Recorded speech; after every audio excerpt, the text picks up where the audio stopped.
Hey guys, Ryan Melrose here, and today we are continuing with, what if Kakarot was like Broly? Now, for this story, Kakarot was sent to Earth like he does in the original anime.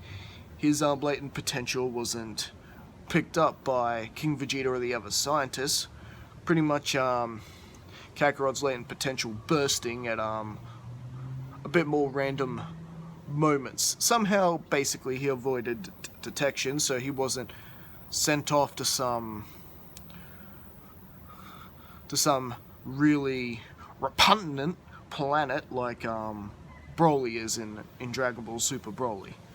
So he still ended up in Earth, and he accidentally killed Grandpa Gohan with his latent potential, and accidentally killed the Ox King, and pretty much the Pilaf saga ended up playing out quite differently, with Goku accidentally rescuing Bulma and Yamcha from the likes of Emperor Pilaf, and Pilaf still not getting his wish,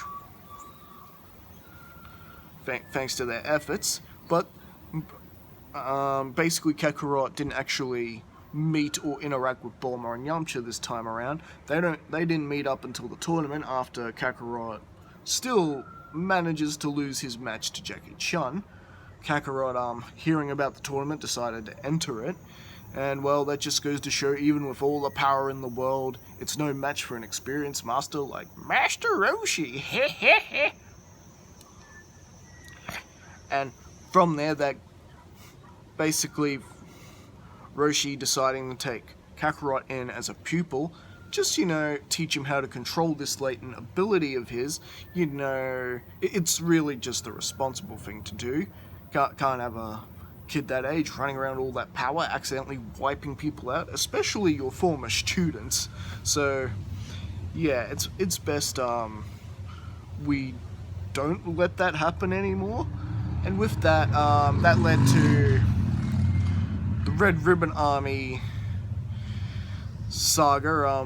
The Red Ribbon Army pretty much got wiped out, and Tao was defeated a lot easier than he was in the original anime, and Goku basically did what he set out to do, brought back everyone he wronged, and managed to bring back Upa's father in the process, who was still murdered by Tao. And now we've basically headed into the next World Martial Arts tournament with Goku, where Goku, or Kakarot, I should say, meeting up with Tien Shinhan and Chaozu, and pretty much the tournament plays out exactly the same, except with the final match not being so much one-sided with Tien Shinhan, with pretty much Kakarot doing most of the dominating, just with all that latent ability and just how much stronger he is at this point. At this point, he's able to use more of his latent ability without losing himself in it, and even just a little portion of that, Kakarot's still basically a beast. Even with Master Shin and Chaozu's interference, it's not really doing much to Kakarot. It's slowing him down quite a bit, and Tien's getting a few good hits in, but it's not really damaging him. But just like before, Tien realizes, hang on, I'm getting some sort of outside help here, realizing what Master Shin Chaozu is doing, and of course with that, Master Roshi banishes Master Shin with a Kamehameha!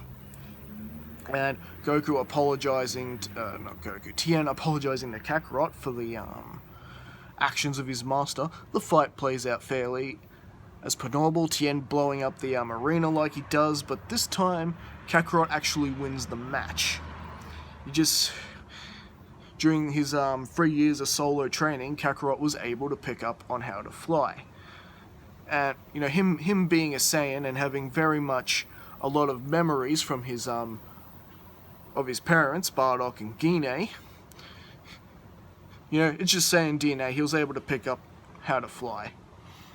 I think that's a good enough explanation as any. Feel free to debate me in the comments. Alright, so with that victory and them going out to dinner like they do, and, you know, Tien making friends and all that, Krillin does go back to the tournament, but he's not picking up the Dragon Ball this time. He's just, you know, recovering Kakarot's power pole. Because after all, there's no sentimental connection to Kakarot with the Dragon Balls, because not only has Grandpa Gohan been brought back to life, Kakarot never really lived with Grandpa Gohan, really, to form that connection with the Dragon Balls, you know, where Grandpa's soul is in the 4-star Dragon Ball. Ah, kids and their imaginations, am I right? So with that, Krillin is indeed struck down and killed by Piccolo's minion Tambourine, just like in the original. And this is where things get to be end up different, because the rage sets Goku off with his latent potential, and he basically flies after Tambourine and pretty much quickly gets rid of the monster. Of course, sparkling the attention of King Piccolo, and who basically has to create a couple more minions to find Dragon Balls, wipe out the Martial Arts Society, and of course, get rid of this being who had the audacity to get rid of Tambourine. And, well, after that, Kakarot basically did manage to snap out of it, still remembering what happened to Krillin, and he finds Yajirobe's fish, eats it like he does in the anime, meets Yajirobe, and that whole thing plays out per normal. Kakarot insisting Yajirobe hand over the Dragon Ball because he knows that monster's gonna eventually come for it. Usually, you know, with Tambourine, you know, slipping the tongue to Goku, to Kakarot before he took him out. So Kakarot knows he's after the Dragon Ball. But DB right, how did Kakarot even find Tambourine in the first place? He didn't take a Dragon Ball, nor did Kakarot take the Dragon Raider. Yeah, Kakarot can sense energy. He's picked up that trick along the way too. So he hasn't learnt it from drinking the Ultra Divine water in this story. He's just naturally learned how to sense power levels. And with that, he was able to track down Tambourine and dispatch him. So I hope that has at least covered all my bases there. And thanks to Yajirobe having Dragon Ball, they basically take out Symbol just like in the original, and eventually King Piccolo shows up, has his one-on-one bout with Goku. And as for Tien, Krillin, and Chaozu, they're doing what they do in the meantime, looking for Dragon Balls, hopefully to resurrect Krillin and everyone else King Piccolo takes out. And as for Kakarot's battle with King Piccolo, that pretty much ends the same, with Kakarot just not quite being able to tap into his latent abilities as deeply as we'd want to. Their difference in power is about the same. But King Piccolo just managing basically to get that quick win over Kakarot, and with Yajirobe having to take Goku to get healed up by Master Korin, that's his name. I can't believe I forgot Master Korin's name. Naughty. Mea culpa, if I'm saying that right. Anyway, so bottom line is, that pretty much leads to, pretty much Roshi's, Tien and Chaozu pretty much playing out the same. The only difference is you got Grandpa Gohan also backing him up, but ultimately it was still just way too much. Grandpa Gohan pretty much ended up knocked out, and Roshi ended up sacrificing himself with the evil containment wave, just like in the original. And so for the plus side with Tien's training, learning how to use the Martha Bar or evil containment wave, is that he's got Grandpa Gohan helping him out as well. And meanwhile, Kakarot has been patched up, and yes, he decides to drink the Ultra Divine Water.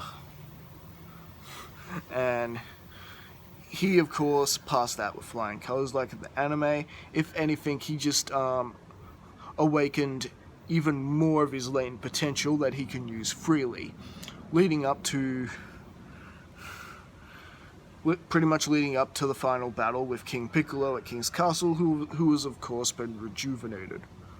Today is King Piccolo Day, and I'm gonna draw numbers and destroy cities. You know, King Piccolo doing all that thing. And with Grandpa Gohan's help with keeping Drum busy, Tien's having a bit better luck using the Martha Bar, pretty much sealing up Drum. And so Drum's been pretty much sealed up, taken care of. However, the battle with King Piccolo himself is not going so well. It's not until Kakarot finally turns up and pretty much makes easy work of King Piccolo this time around, being a lot stronger than he is at this point in the anime, flowing with that nice legendary Super Saiyan green aura. He pretty much dominates King Piccolo to the point where King Piccolo's gotta pretty much spit out Junior, and you know, he self-destructs like he does in the original. And I think with that is where we're gonna leave things for this story. So what do you guys think? I admit I'm a little rusty with telling these stories, having not done these in a while, but I hope I still managed to make this enjoyable. Tien's still part of the team. Kakarot is stronger this point around. We got Grandpa Gohan back, and King Piccolo was dispatched in a pretty cool way, I think, with Kakarot just being that much stronger than he is. And you know, we're heading into the Junior Saga and beginning to come in where Raditz comes into the picture. So yeah, that's something to look forward to next time, and I will see you guys the next time. Let me know in the comments, and of course don't forget to stick around for my original projects as well. You know, we got Dead Girl's Doll, the animated series, coming, and I will catch you guys next time. See you later.